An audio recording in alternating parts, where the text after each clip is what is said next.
जगामध्ये किती प्रकारची माणसं आहेत? बऱ्याच वेगळ्या विषयावर बोलूया. जगामध्ये किती प्रकारची माणसं आहेत? अनेक प्रकारचे आहेत.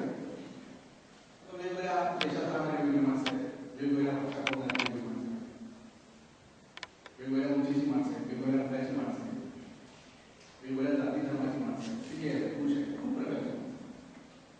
तर मित्रांनो लक्षात ठेवा, जगात फक्त 2 प्रकारची माणसं आहेत. जगात फक्त किती प्रकारची माणसं आहेत? 2 प्रकारची माणसं.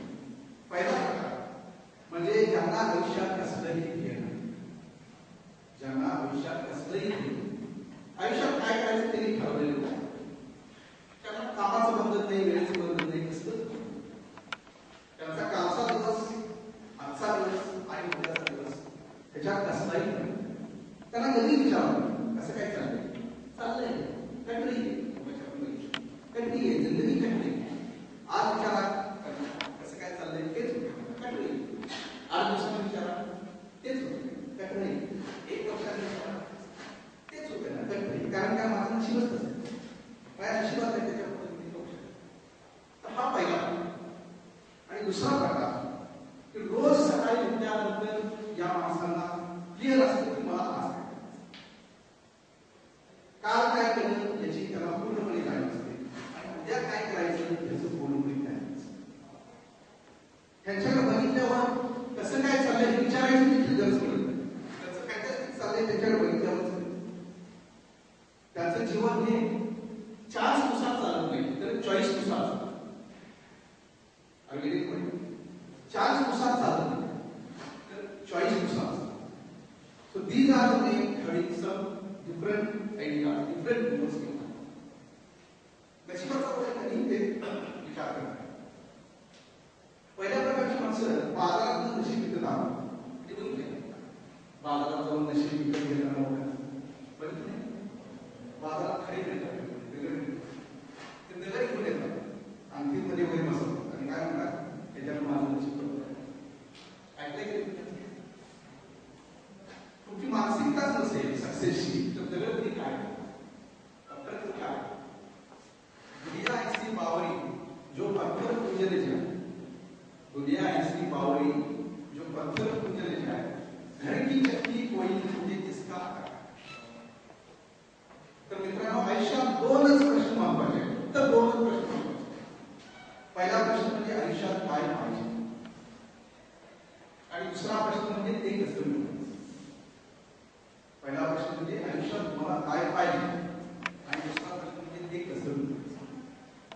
तर मित्रांनो पहिला प्रश्न जर का तुम्हाला क्लिअर असेल तर दुसऱ्या प्रश्नाची उत्तरं आपोआप मिळतील.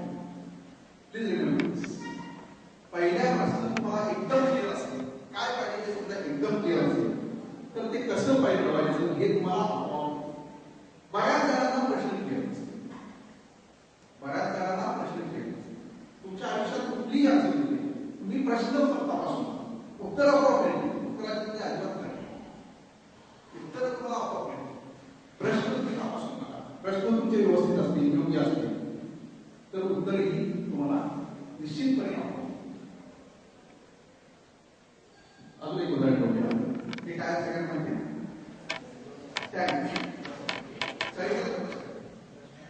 काय करता तुम्ही बसल्यावर जाऊन तुम्हाला तिकडे जायचं असेल त्या गाडीत बसता. समजा तुम्हाला पुण्याला जायचं, जाऊन पुण्याच्या गाडीत बसायचं. समजा तुम्हाला सोलापूरला जायचं तर सोलापूरच्या गाडीत जाऊन बसायचं. तर अशा स्टँडवर गेला आणि समोर एक कंडक्टर येत होता आणि त्या कंडक्टरला त्याने विचारलं मी कुठल्या गाडीमध्ये बसतो. कंडक्टर तुला विचारलं तुला कुठे जायचं, माहित नाही मला, कुठे जायचं मला माहित नाही. कंडक्टर हसायला का हसायला, आता कुठे जायचं त्याला काय कॅबिनेटची सिच्युएशन. तर मित्रांनो जगात 90% लोक या प्रवासात आहेत की ज्याला कुठं जायचं हे आणि आयुष्यात कधीही कळलं नाहीये आपण कुठं जायचंय, आपण कुठं आहोत, आपल्याला काय करायचं आयुष्यात हे कधीही ठरलं. आणि परत आपण उदाहरण घेऊया. कल्पना करा स्टँडवर सगळे गेले, ज्याला पुण्याला जायचं तो सोलापूरच्या गाडीत बसला, ज्याला पुण्याला जायचं तो सोलापूरच्या गाडीत बसला, ज्याला सोलापूरला जायचं तो कोल्हापूरच्या गाडीत बसला, ज्याला कोल्हापूरला जायचं तो जळगावच्या गाडीत बसला. किती गोंधळ होईल. आणि असा गोंधळ जगात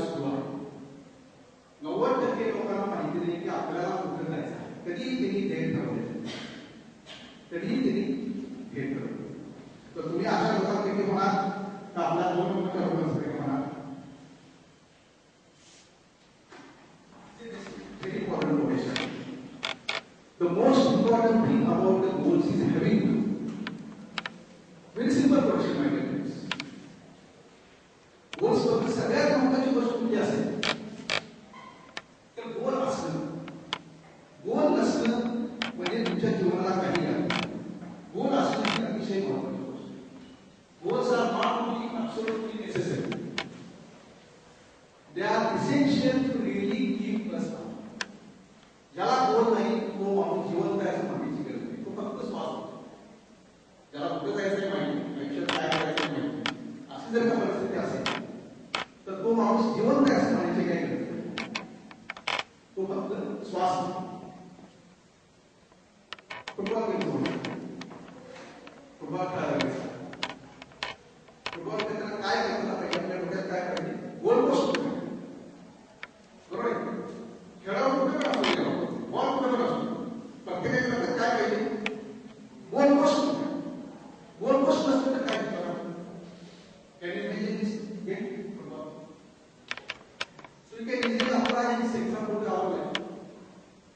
गोलच नाही, कुठे पडणार? इकडे पडतो, तिकडे पडतो, इकडे पडतो, काय करणार?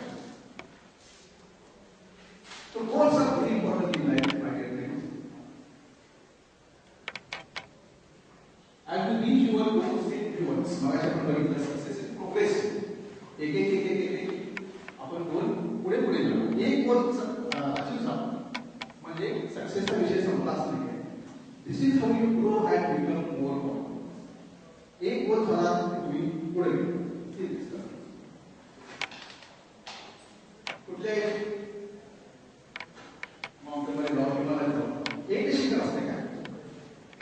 एक शिखर तुम्ही पार करत नाही, पुढे शिखर दुसरं आहेच, ते पण पार करत नाही, पुढे आहेच. तो काय म्हणतो? I have reached my goal. आणि आता माणूस काय म्हणतो? And there is next. So remember, always there is next goal and that will give you the better success for the next. So this is another thing regarding stay focus. Stay focus म्हणजे काय? आपण एखादा गोल ठरवतो, त्याच्यावरती आपण कायम लक्ष, आपण डिस्ट्रॅक्ट नाही.